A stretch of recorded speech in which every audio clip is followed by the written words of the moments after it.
All right, good morning, everybody. This is Friday morning's final edition. I mean, this week just flies by. Every morning I get up here at 6 o'clock and I get to do this show, and it's a lot of fun. And today is no exception. I have Hansson Hindenburg from Baytown Tires. He's your Tire Pros expert. If you got tire questions, you need to go by and see him today or as soon as you can. Anyway, Hansson, good morning, sir.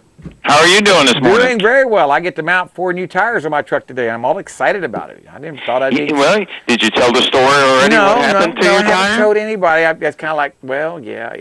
He's saving it for you. Well, I was waiting. Here's what happened. I told you I was going to research when this problem happened. I went back and checked my cell phone. I got a phone call Monday night at 11:10 saying, someone has broken into your shop. There's glass breaking. And I went, okay, and I looked at my cameras and there was no glass breaking. I couldn't see anything wrong with it, except I did notice that my truck was leaning down to one side. Apparently, my 9-year-old Michelin tires, just sitting still, just decided to blow out one of them. Just blow out. And it was only 9 years old. And I tell everybody all the time, tires shouldn't be more than 5 years old. But you see it as well as I do. Tires blow apart, sitting in trunks, sitting still. And I think we talked a couple of weeks ago that if you're going to store snow tires or other tires, to take the air out of them. Absolutely. We see it especially on spare tires. Sometimes people go like, well, I've used a spare a couple of times. It should be fine. But then it becomes 11 or 12 years old. And all of a sudden they're sitting inside and they hear a loud boom. Yeah. And the Russians are no longer attacking us, hopefully. So, they go outside and they see that their spare tire has blown out, unfortunately. So age gets to everything, even to us. We talk about it all the time. Fluids, tires, hoses, water pumps, whatever. Age is a factor that breaks it down. Okay. We see vehicles all the time that only have 60,000 miles on it, and just age has gotten to some of the components on it. Now, I tell people on tires 5 to 6 years, 5 years old, get rid of them. It's not a matter of if, it's a matter of when they're going to explode. And you said hoses. I tell people if your car has hoses that are 10 years old, it's not a matter of if, it's a matter of when they're going to explode. Well, just like tires, hoses are made out of rubber and other components, and all those things break down. And, well, now, a lot of people don't realize that hoses, they eat from the inside out. You can look at them, they look beautiful. You don't see anything wrong with them. But if you could take that hose off and turn it and split it open and look at it on the inside, you'll see cracks in it. You'll see, it does. Kind of looks like a Grand Canyon, so to speak, if you could peel it backwards because it eats from the inside. You don't see the damage on the outside. And unfortunately, I just cannot convince some people till they see that fluid sitting on the ground or sitting hot on the side of the road with steam coming out of it, that those hoses are only last about 10 years, the same as a radiator. Radiators, in my experience, have about 100,000 miles or 10 years before we start seeing a loss of cooling ability, or they start showing signs of getting ready to blow. It really, radiators always amaze me. Sometimes you don't see it, but if you do take the tank off or cut it open, you'll see, amazing deterioration inside. Steam erosion is the biggest thing I see. And I had someone say, well, where does my coolant go if I don't have a leak? And I said, believe it or not, you're not going. According to Mark Sarlo, the water will wick through the hoses and evaporate, leaving ethylene glycol. So that's why when you check your antifreeze concentration, it's 60% ethylene glycol, 40% water instead of 50-50, because the water has wicked through and evaporated, causing a higher concentration. That's one of the reasons to change your antifreeze every 30,000 miles or so. Instead of waiting that 5 years, 150,000 miles, and by that time I get to sell you an engine. And that's how it goes too. Well, I only have 50,000 miles on this car, and I've had it for 10 years, and I only drive it every once in a while. It's my third car, and all of a sudden I'm driving along, and my radiator blows out. That happens all the time. Yes. I hear it, and I go, well, have you ever changed any of the fluids in the vehicle? No, I hardly ever change the oil in it, about every year and a half, because I drive it so little. All those things over time add up to what you call a time bomb. Yeah. We were talking about it.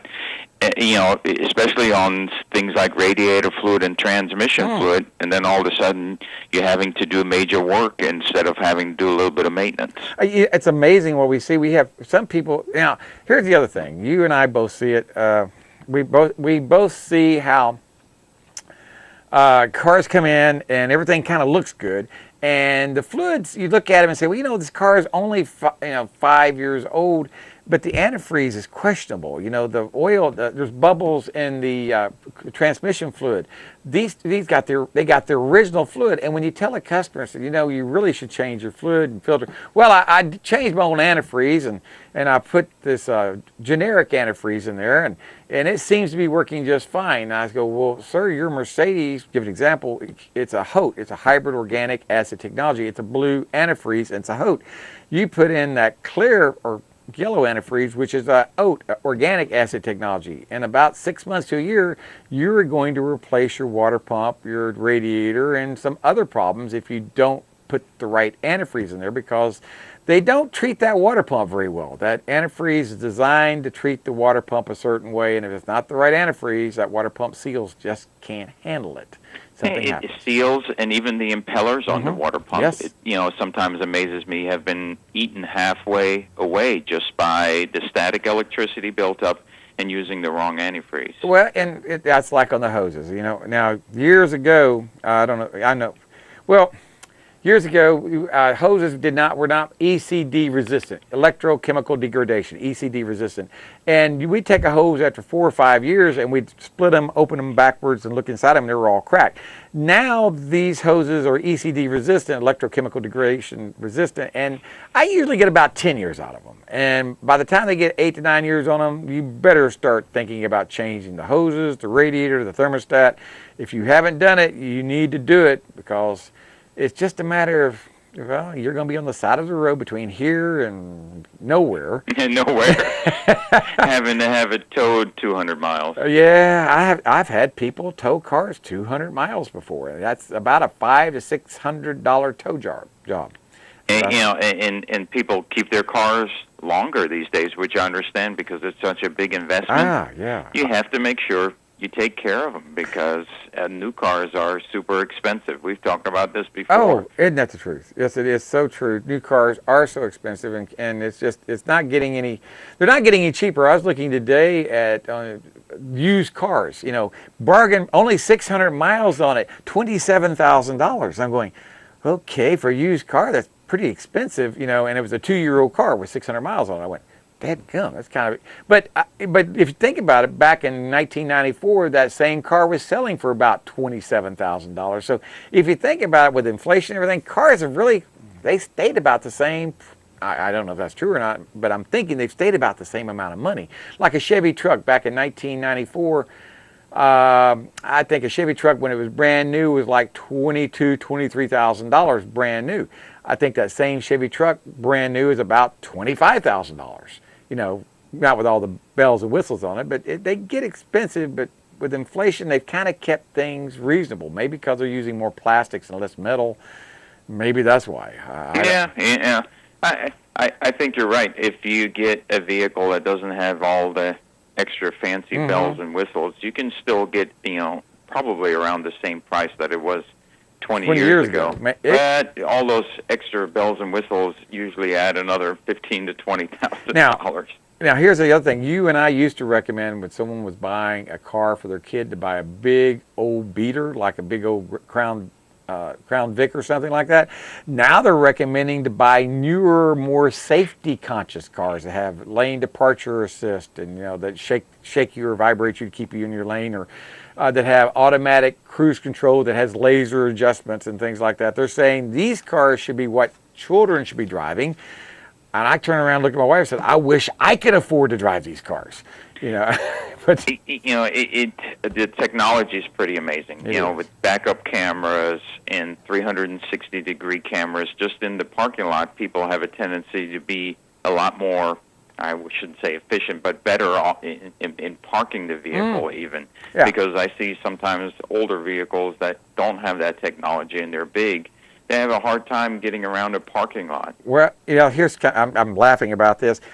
I had a millennial the other day. We were talking about something. I said, "Can you parallel park?" He says, "Sure, I can." I said, "Really, you can parallel park?" And he went out there and he said, "Let me show you." And he said, "Tell me where you want me to parallel park." And I showed him over there, showed him a place to do it. He backed his car up, hit the button, and the car parked itself for him. I went, "Very impressive," but the car did it automatically. He said, "Yeah, it's pretty." I said, "You can't do that by yourself." He said, "Don't need to. I have this car." And I was sitting there thinking about it. You know, years ago, if a kid went back in time and saw a telephone on the wall, he would probably wonder what that was for. Absolutely. You go, "What's that on the wall?" I'm not a great, person to back up trailers and things like that. And some of these technologies that they have now with backup assist for trailers, it's pretty amazing. The vehicle does a lot of the work for you, and a dummy like me won't be able to wrap a trailer around a tree or something like that. I tell you what, it does make things a lot safer. But like I said, but they are recommending now that parents don't buy a big old Crown Vic or a big old Chevy Impala or anything like that. They want you to buy a more modern car. But as I tell people that ask me that, remember, they're your children, and more than likely they're going to wreck it in the first year anyway.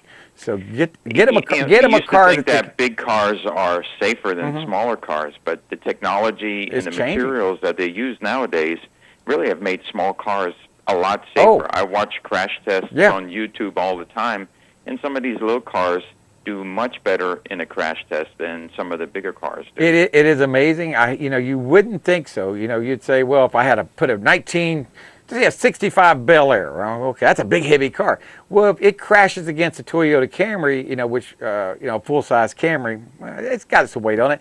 Believe it or not, the person inside the old car would probably fare worse than the person in the Camry. Because side air impact, airbags, front airbags, and the way that just the vehicle handles the crash. It does. The roofs cave in on some of these old vehicles, where the new cars, the whole front, panel and everything falls off, but the inside driver is completely protected. It is. It's amazing. When I first started doing body work years ago, and I was learning about how to pull things out and all that, it was like, it's amazing how they've designed these cars to crumple and for the car to die up in a section of it, and then you could cut that off and add another part back on it. But it's not that way. On the older model cars, they were heavy, they were big, all these things, and everybody said, well, more weight's better. Not necessarily the truth. It's not necessarily the truth on that matter. But we're up against a break. We got to go. And if people want to get up with you, they can reach you at 873-8900, Monday through Saturday from can to cane. And you can do everything from tires to brakes to alignment to water pumps, engine jobs, you name it, you can do it. We can do it, and hopefully we do a super job for you, too. And we got all kinds of special on tires right now, too. Yeah, I know about those tires. I get to go put 4 on them.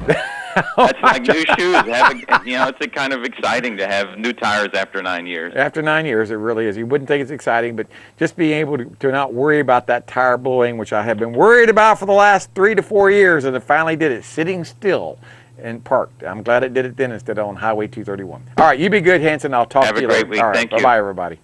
Part of what I'd like to let you know is what we do and how we work our system. Basically, we've got about 700 stocking dealers scattered around the 15 counties here in the Big Bend area of the state. I run a fleet of trucks, vans, and what we call hotshot vehicles to deliver to our dealers quickly so they can help service you as fast and efficiently as they can. Provide timely and efficient service, and we're there to take care of our dealers, who in turn can take care of their customers. If you want the best deal in town for tires, you need to call Baytown Tires at 873-8900. Hansson and the guys at Baytown Tires take pride in serving Panama City for over 20 years. Baytown Tires on Highway 98 in St. Andrews. All service work backed by a nationwide warranty. Water is too powerful to fight alone.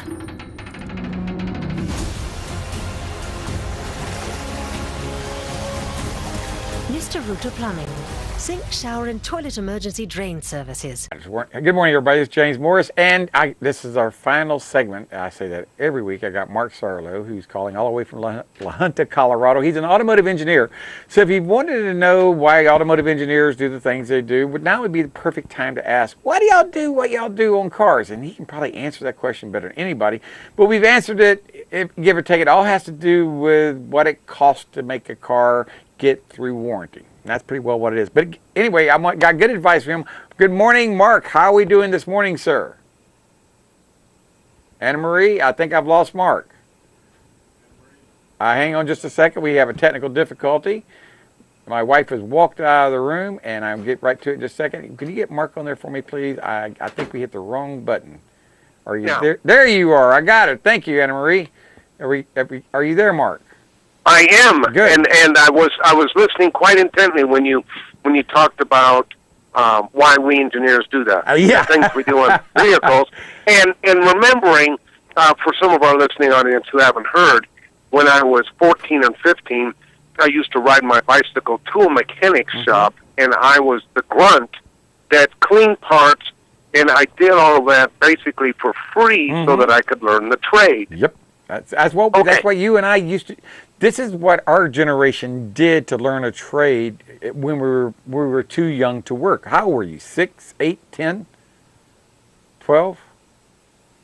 Oh, yeah. I remember building my first engine at age 12. Okay. But obviously, even before that, my uncle tells a story when I came to visit him on the farm that at 3.5 to 4 years old, he would tell me, go get the 9/16 wrench, the ratchet, the extension, and even though I didn't really know what those meant, when I heard, extension or ratchet or socket, I knew to go get them, and he would show me the bolt or nut size, and I would run and get the tools, and that did two things. First of all, wear me out, which is what he needed me to do, but second of all, at 3.5 to 4 years old, I was already assisting in assembling stuff in that I was getting the tools. Well, and that brings me to a good point, where things change due to things becoming more efficient. Give you an example. Say a 2003 air conditioning on a Ford product. The condenser they made in 2003 was perfect for that car. The science is there. It needed X amount of refrigerant to make it work right.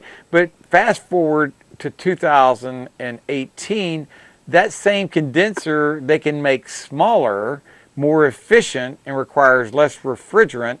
And that's something I'm finding out, that a lot of times if the car calls for 40 ounces or whatever it calls for from the factory, if you put a different part like a condenser, evaporator that may be smaller, you may have to put less refrigerant in there, or you could ruin the compressor. I have seen that happen twice in the last couple of weeks from cars that have been worked on from other shops, and couldn't quite figure out why the compressors died.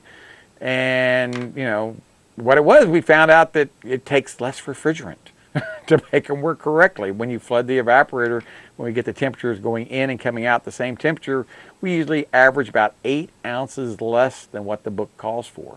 So I just wanted to pass that on to you as an engineer. Yeah, 8 ounces less on some systems, 1 ounce less on others. Yes. Depending on what their initial charge was. Right. And that's what we're seeing, how things have changed, gotten more efficient. I mean, think about it. Back in, a few years ago, Chrysler came out with a two-stage condenser, and that revolutionized the way condensers got rid of heat. It was like amazing. They were so much smaller, but they were two-stage, and they were able to less weight, more efficient. Things are just getting better and better, but it's not that like they tell you these things. You have to kind of figure it out the hard way, like these people that had to change compressors. They didn't realize, neither of the shops, that they were putting too much refrigerant in there, and neither did I, because I put it back together, charged it back up, and as soon as I put my gauges on there, I went, 400 PSI is not good. They're not designed to work at 400 PSI, and so we ended up charging it half charge and adding 8 ounces, and then we got to about 1.5 pounds, and then we went, I think the system, they hold like 3 pounds. And we ended up just kind of going in 4 ounce and 8 ounce and 4 ounce increments till we got the evaporator flooded. And we've done this in 2 cases, and both of them were about 8 ounces less to make them work properly than what they came for back in the early 2000s. I'm just saying that's how engineering has gotten things more efficient on air conditioning. So that's where your expertise in fields, I would have never thought condensers would be that, that could change that much, but they really make a difference on how they're efficient and how much less refrigerant they're carrying. Anyway. Right, and that also brings up a point for some of our listening audience. When you think, gee, I don't want to go pay to have this done. Mm-hmm. So you go and get the all-in-one, which is it's got oil in it, it's got refrigerant in it, it's got sealant in it, and you put that in your system, and then it still doesn't work, and then you bring it to James or me. You've just taken a situation that was probably going to be a little costly and made it ridiculously pricey, because now that you've got the sealer in there, we are talking about replacing thousands of dollars of parts. Can you explain, probably better than I can, the evolution of condensers over the last 30, 40 years, air conditioning condensers? I mean, they're so much smaller now, and the difference, the way they're designed, and maybe you can kind of give us why they did what they did, the engineering. I know it has to do with money. It always has to do with money and weight. Right, yes, and so here's the way it worked. Back in the day, and so let's think back all the way to the R12 days. Mm-hmm. In the R12 days, many of us that have been doing this for a while can remember that we could buy a 12-ounce can, so it was not a pound, but a 12-ounce can for $1 of R12, sometimes on sale for 99 cents. Yeah. So I remember that. gives you an idea that for about $1.33, you could buy a pound of refrigerant, and in this case, because it was R12, you get to call it Freon. So R12, R22, R502, etc., those are truly Freon.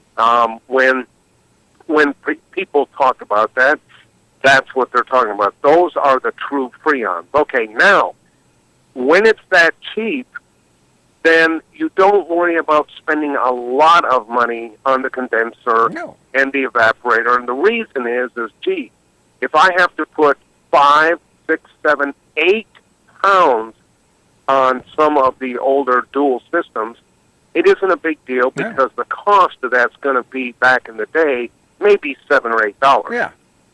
Okay, so we didn't have to build condensers very efficiently because we could just put more refrigerant in there, and if it cost us 80 cents more or $1.60 or $2.40 more, that was a whole bunch cheaper than building a very complex, efficient condenser. So, just like you said, it had to do with money. Well, then in came the EPA, and the EPA said, gee, when a vehicle gets in a frontal collision, and we lose 8 pounds of refrigerant, and in this case, because it was R12, Freon, into the air, that's not good. So what we want you to do is use less. Well, that was the incentive, and once again, the EPA offered what they called EPA green credit. Okay, and these green credits are, gee, what are you doing to help the environment? We're going to give you some attaboys, and then you take these attaboys, and one day when you have an crud, then you can offset your cruds with your attaboys. All right, so that's how that evolved. And then, once again, following the money, when the patent was no longer valid on the Freon line of refrigerants, we put out, and it wasn't us, it was actually DuPont, put out data that indicated, oh my gosh, look how bad refrigerants are for the atmosphere, the ozone layer. Global warming. So we better come up with R134A, but the good news is, DuPont, we already have it made and patented. Heligan so dialectic. Once again, like you the Heligan dialectic, that's right. Create a problem. Follow the money. Create a problem. So, 134A came out, but once again, we have to look at the EPA is giving us credit for using less.